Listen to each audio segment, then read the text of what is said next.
conocimiento y de enseñanza, David. Arturo, para retomar el tema, en el anterior programa cerré realizando una pregunta a Yatensi. Quienes no lo vieron en el anterior programa, nuevamente les puntualizo. Yatensi, la Reina Valera es la traducción más utilizada dentro de la Iglesia evangélica. ¿En qué se basaron para traducirla? ¿En el griego, en el hebreo o en qué? Bueno, una muy buena pregunta. La Reina Valera no es una traducción de las copias o manuscritos de las lenguas originales. O sea que no es una traducción del griego, ni del hebreo, ni del arameo al español. Es una traducción del latín, de la famosa Vulgata latina al castellano. O sea que no se remonta al original. No. Por una sencilla razón. En el año 341 nació un gran padre de la iglesia llamado Jerónimo. San Jerónimo, lo llama. El catolicismo lo llama como San Jerónimo, y murió en el año 420.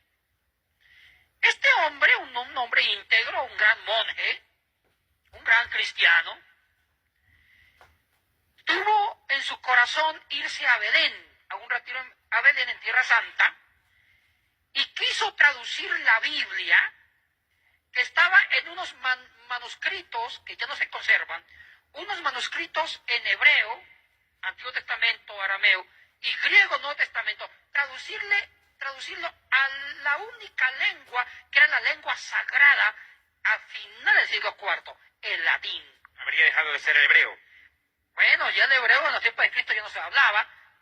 Ahora, lo que pasa es que la iglesia antigua, la iglesia de Occidente, en ese momento no había evangélicos ni protestantes, era una sola iglesia cristiana. Y la única iglesia verdadera era la cristiana, que era tanto para el Imperio de Oriente para Occidente. Y la Reforma Protestante fue mucho más después, en el siglo XVI. Ahí aparecimos los evangélicos, pero antes del siglo XVI era una sola iglesia. Jerónimo dijo, mire, ya nadie lee griego, nadie lee hebreo, y peor arameo.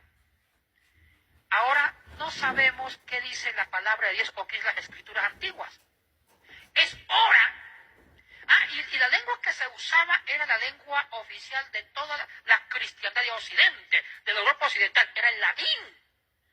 El latín ya era la lengua sacra, la lengua sagrada. Y los padres de la iglesia, los grandes doctores de la iglesia, los obispos, los pastores, los presbíteros, cuando escribían libros en el siglo II, III, IV, V, lo escribían en latín. Ya el griego estaba desapareciendo. El griego solamente se usaba en Oriente, en el Imperio de Bizancio, en Constantinopla.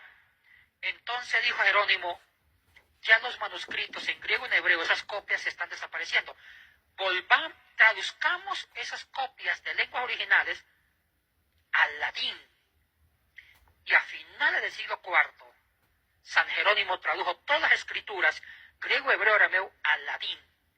Y mire, David y Arturo, y los que nos están viendo, esa traducción latina desplazó, le hizo sombra a las copias de las copias de las copias de los originales en lengua bíblica, en las lenguas bíblicas, como griego, hebreo y arameo, la desplazó.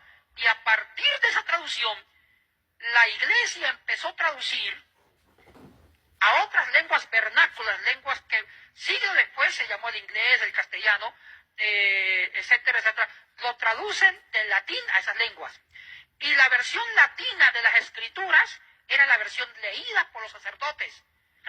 Católicos obispos, pues porque había una sola cristiandad. Y la iglesia no estaba todavía dividida. Entonces, todos ellos, obispos, patriarcas de Oriente, leían la Biblia en latín.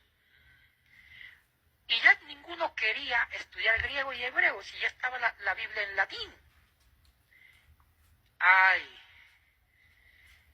Cuando aparece la Reforma, en el siglo XVI, y uno de los legados, uno de los patrimonios que los reformadores como Martín Lutero, Zwinglio, Calvino, Bullinger, Cranmer, hicieron fue traducir traducir las escrituras, ya sea al inglés, a las lenguas vernáculas, modernas, de aquel entonces, al alemán, al castellano. Y no tradujeron del griego hebreo, tradujeron del latín. Que era más fácil. Era más fácil porque sabía el latín. Y la Reina Valera, que es una de las traducciones latinas, o una de las traducciones al castellano más antiguas, estos curitas, que lleva el nombre Reina Valera, si sabe cómo se llaman. Casiodoro Reina y Cipriano Valera. Casiodoro y Cipriano eran dos curitas que se convirtieron a Cristo. ¿Cómo? Eran dos curitos, dos padrecitos. Que salieron al protestantismo. Sí, se convierten a Cristo, se vuelven protestantes. Ah, igual que Lutero, ya. Pero estos dos sacerdotes, como buenos sacerdotes de aquel entonces, no sabían griego ni hebreo, pero sabían latín. Ellos traducen del latín al castellano y nació una linda joya que tenemos que amarla, nuestra amada Reina Valera. Que han habido cambios, han habido revisiones en su castellano, porque la primera Reina Valera es un castellano muy antiguo. Ahora la Reina Valera